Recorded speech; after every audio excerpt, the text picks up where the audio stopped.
এবার সরাসরি তৃণমূল ছেড়ে আইএসএফে যোগদান। আপনারা জানেন দর্শক বন্ধুগণ, বাংলার জনগণ এবার বুঝতে পেরেছে, অর্থাৎ আইএসএফ এর লোক কর্মী সমর্থক দেখে কিন্তু তৃণমূল জ্বলছে।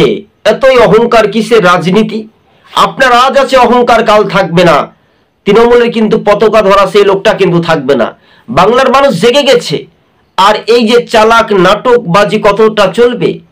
একদিকে আসারউদ্দিন ওয়েসি তাদের মিম পার্টি যদি বাংলাতে প্রার্থী দেয় তাহলে তৃণমূলের 12টা বেজে যাবে, এটাই খোলা মাঠে ওপেন চ্যালেঞ্জ বলা যাচ্ছে।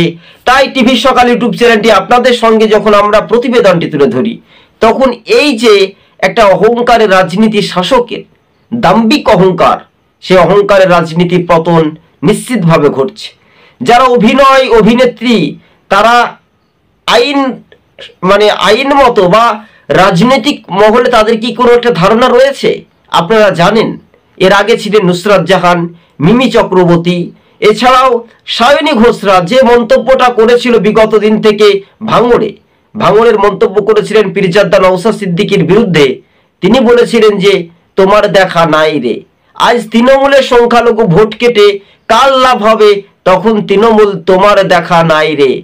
যখন ঘন্টাটা বেজে উঠবে তখন সংখ্যালঘু ভোট কেটে বিজেপির লাভ হবে, তখন তৃণমূল যাবে কোথায়? এই প্রশ্নটুকু ভাঙড়বাসী সেই জবাব দেবে শওকত মোল্লাদের বিরুদ্ধে।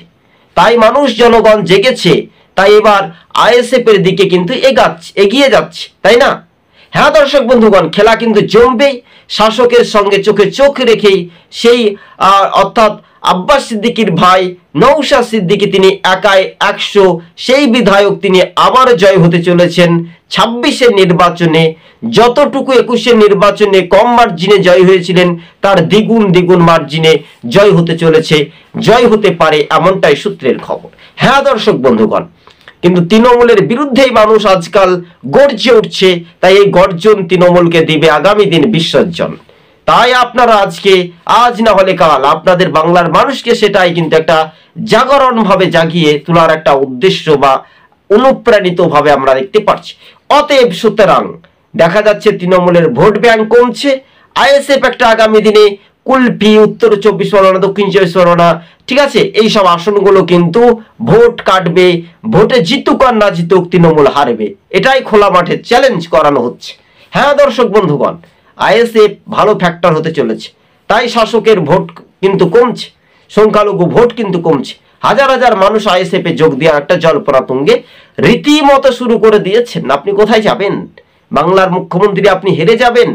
আপনি হারা মুখ্যমন্ত্রী। আপনার দলের প্রাক্তন যিনি মন্ত্রী দায়িত্ব ছিলেন শুভেন্দু অধিকারী, তিনি আপনাকে গুড বাই জানিয়ে বিজেপিতে এসেছিলেন, এই কথাটা মনে আছে? আপনি নন্দীগ্রাম থেকে হেরেছিলেন। আর এর থেকে লজ্জাবোধ বলতে কি হতে পারে? তাই মানুষ এখন জেগেছে, তাই সংখ্যালঘু ভোট ভাগ হতে চলেছে, তৃণমূল বুঝতে পেরেছে। তাই আজকে আমাদের ছিল এই পর্যন্ত প্রতিবেদন। ধন্যবাদ।